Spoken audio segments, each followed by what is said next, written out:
I could not see how or where we struck until we were clear of the Lucinda.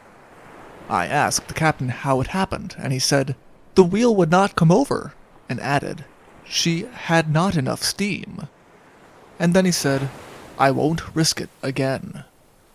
After this conversation, I waited to see what he really would do on his next trip, expecting that the steamer would be taken down the river some distance before she would clear the line of the Lucinda.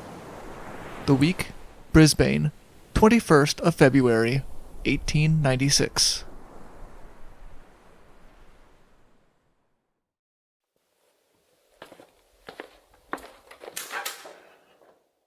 Hello, and welcome to the Shipwreck Archive. Thank you.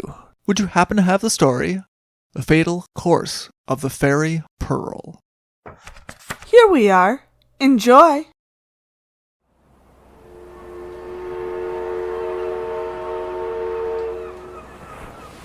The Pearl was a busy ship.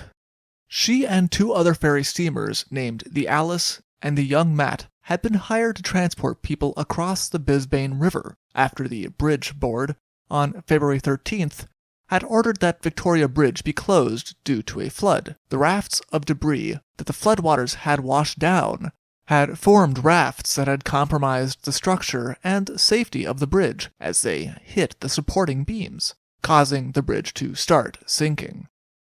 Though this had been attempted to be solved with dynamite, in the end, the bridge authority surrendered and ordered the hiring of ferries.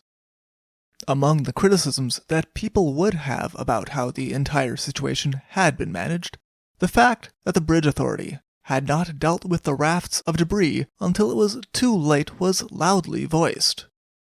The Pearl was a 41-ton wooden screw steamer, built in 1883. Her general trade was up and down the river between Brisbane and Redland Bay, but with a capacity of 110 passengers, it was not the first time that she had been hired to help people cross the river in times of flood.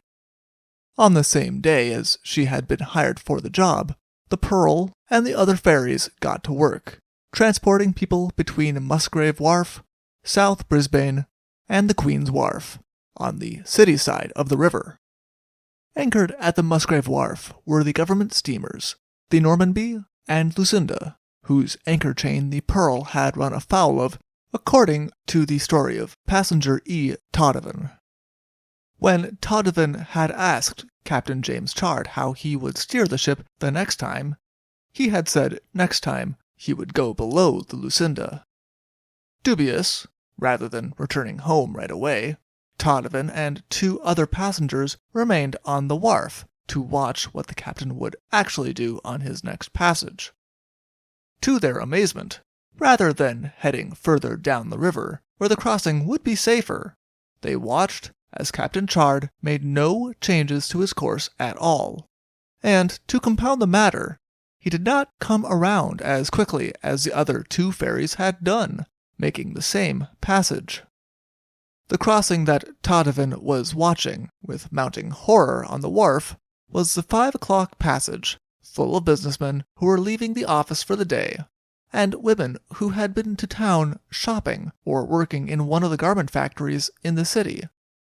No one was entirely certain how many people were on board, though they were sure that the ferry had not been over capacity.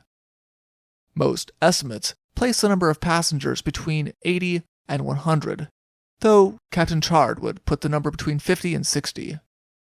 In addition, there were also 4 members of the crew on board.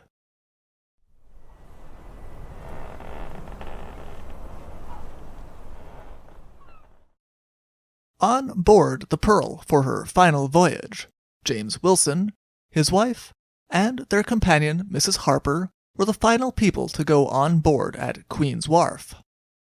James Wilson had been on ships steered previously by Captain Chard and had some knowledge of him as a person. On this occasion, he would later say that Captain Chard had seemed off, though he did not notice it until they were underway. They found seats on the bridge where they could see Captain Chard at the wheel, steering the ship, and they had a clear view of the trip across the rushing floodwaters. Donovan and the other passengers who had remained on the wharf to watch the next crossing realized that Captain Chard, rather than going further up the river as they had expected, seemed instead to be trying to go between the Normanby and the Lucinda. On the Pearl, Captain Chard came within half a length of the Normanby's bow, and then gave orders to stop the ship's engines. With the engines stopped, the ship was carried downstream, and James Wilson would say that they had passed close enough to the stern of the Normanby that he could have jumped on board of the ship. Once they were past the Normanby, Captain Chard gave the order for full speed ahead. At this point, James Wilson could no longer remain silent, and from where he was standing near the funnel, he asked Captain Chard if he intended to drown all hands, since the boat clearly did not have enough headway now to get ahead of the Lucinda.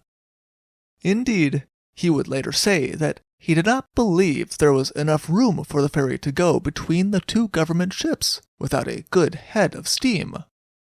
It was true that the three ferries had all been passing between the Lucinda and the Normanby, but never with such low steam to fight the current.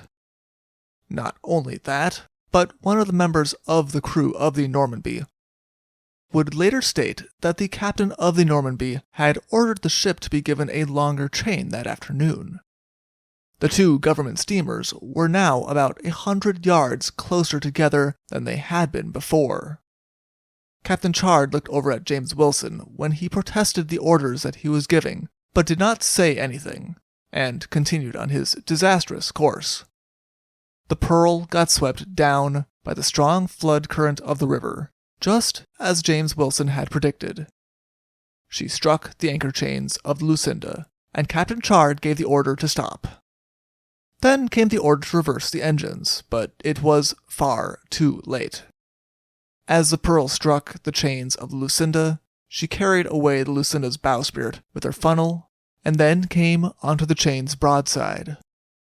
Somewhere in the chaos, the Pearl also struck one of the boats hanging from davits on the Normanby. The Pearl, buffeted by the two ships, and put off balance by the chains of the Lucinda, the entire ferry capsized. Not only that, but the anchor chain of the Lucinda ripped into the side of the Pearl, and witnesses would later say that they had seen people fall from the upper deck onto the lower deck through the hole that had been made.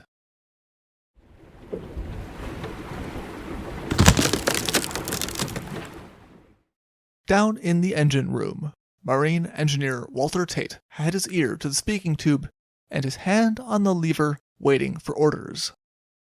The owners of the Pearl used different combinations of crew, and though he had served on the Pearl before, he had never served with Captain Chard before.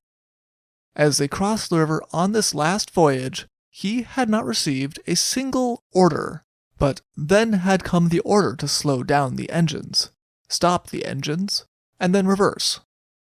From these orders, Engineer Tate could guess the nature of the trouble facing the Pearl.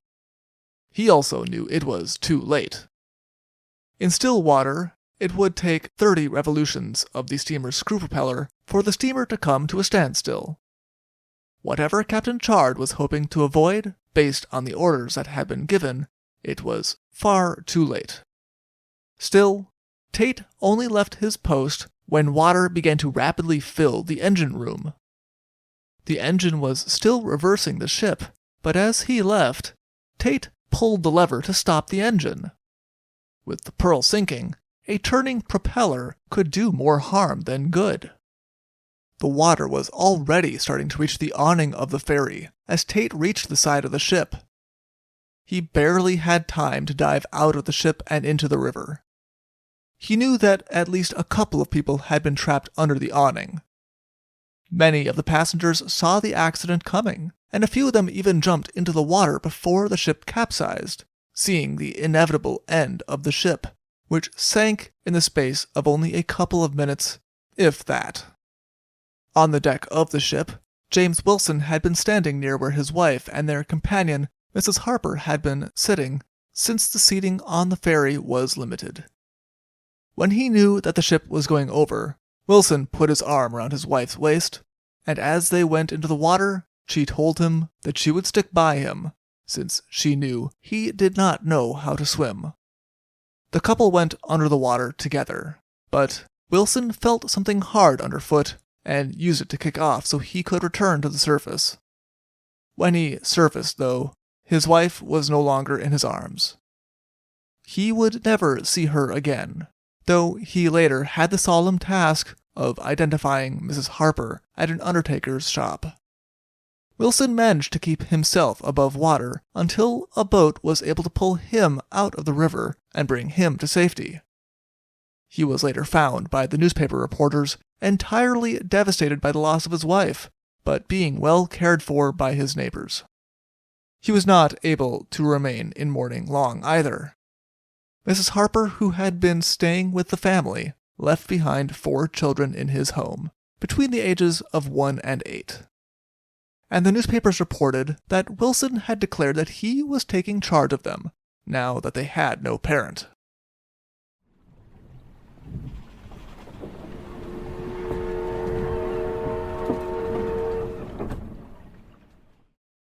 Boats quickly converged on the area to save as many people as possible, as did the other ferries and the crew of the Lucinda. Ships in the surrounding area also began to throw as many flotation devices as they could find into the water for people to grab a hold of.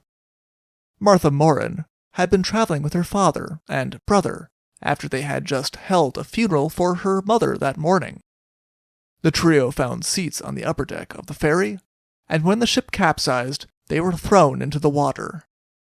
Martha did not see her father and brother after that, though her brother had managed to find safety by clinging to the chains of the Lucinda until he could be rescued. Martha Morin was struck by a piece of debris and remembered fighting to surface twice before she lost consciousness.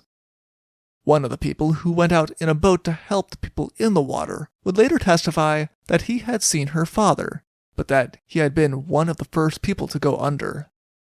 He had thrown Martha Morin a life preserver, though, and she had been kept afloat by that until she could be pulled onto the deck of the Lucinda, where she was reunited with her brother. The 2 siblings had become orphans in a very short period of time. Considering the time of the accident, many initially feared that there would be many school children returning home. But the passengers who were on board reassured the public that there were very few even then. It was not all bad news. 4 schoolgirls from the convent school who all lived as neighbors were traveling home from school together. One of the girls grabbed a seat as the collision occurred, and as the girls rushed forward to the water, she held onto it, using it as a flotation device until a rope was flung to her from the Lucinda. Her cousin caught onto the Lucinda's anchor chains and held onto them until she was pulled up. The 2 remaining girls, 2 sisters, clung to one another when the ship collided and were thrown into the water still in one another's arms. The older sister managed to grab onto a piece of wood that was floating in the water and held her sister up as they were carried by the current downstream. Both of them were pulled from the water by a boat, and none of the 4 were injured in any way during the entire experience.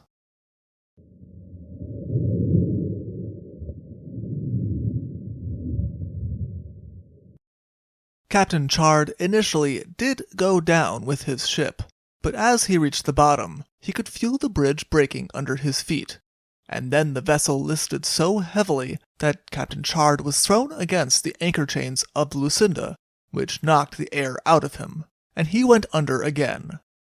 When he came up again, he was near the stern of the Lucinda, and he could see 2 women struggling in the water. He could also see a lifebuoy in the water near him. Grabbing a hold of the lifebuoy, he brought it to the 2 women, and the 3 held onto it together. With the weight of all 3 of them, the buoy was of only some assistance, and Captain Chard had to kick his legs the entire time to keep them afloat, while also holding one of the women, who was barely conscious, above the surface. The trio was eventually picked up by a boat and landed at the dock. Captain Chard found his clothing had been torn in his trip down the river, and so he went to get changed before returning to the wharf, only to find that everything was as resolved as it could be for the night. To all that would listen on the wharf, he protested that the fault had lain with the steering mechanism of the ship. With the chaos of people who had suddenly found themselves in the river, as well as no passenger manifest, it was a tense night across Brisbane and the surrounding area as people waited for word as to whether or not their loved ones or neighbors had been on the ferry. In total, it was estimated that at least 40 people had been lost at the time, though later estimates placed the number closer to 57. And no one was ever sure who all had been on the ferry that evening.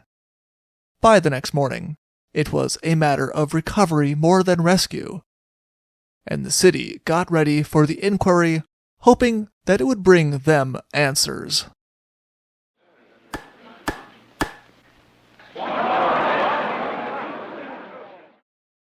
The inquiry did not place Captain Chard in a good light.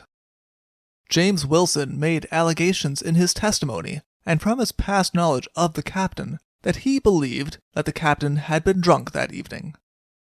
Though evidence of only one beer having been consumed by the captain that day was found, and Captain Chard strongly denied the allegation. He also denied having given any order to the engine room other than to reverse right before the collision. He said that he had never given the order for slowing down, stopping, going ahead again, or reversing. Since this went against the testimony of almost every other witness, this was met with some skepticism. He had an even harder time explaining why he had chosen the course he had after the near miss the trip before. He admitted that there was no reason that he had to go between the two larger ships, except that if he did not, it would make the voyage longer, and he was afraid that passengers would complain about him taking the long way when the other two ferries were going between the ships. The fault of the accident did not lay with the course he had chosen, but rather with the two government ships who had chosen to anchor right in the path of the ferries. As a final defense, Captain Chard repeated the statement that he had made on the wharf. His ship was not responding properly to the wheel. With this, at least the witnesses agreed with him, though they did not agree with his belief of a mechanical failure. The fault instead lay with Captain Chard having ordered the ship to slow down too much to have any sort of control against the floodwaters. On the 15th of April, after hearing testimony from everyone they could call and due consideration, Captain Chard was found to have been wanting in skill in navigating his vessel.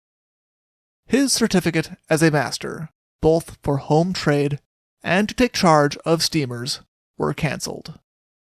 Captain Chard was no longer a captain. By this time, the wreck of the Pearl had already been raised. Divers had searched the wreck on the 20th of February and found her with her port side heavily broken up, laying with a list to port to the extent that the riverbed was level with her deck. Once the ship was searched, and what could be learned from it was learned, the underwriters stepped in to bring it to the surface on the 27th of February. With this, the Pearl was gone, but its effects on the community remained. Even a week later, people were still trying to piece together who had been lost. A hotel issued a statement saying that a guest had not returned after that night. They supposed the worst. A person was pulled from the water far downstream. Were they from the Pearl, or some other unfortunate accident? It is possible that the Pearl is the deadliest shipwreck to have happened on a river in Australia, and its effects lingered for some time to come. For more information, please see the Brisbane Courier from February 14th, 1896, or see other sources in the description below. Thank you for listening. Thank you for visiting the Shipwreck Archives. See you soon.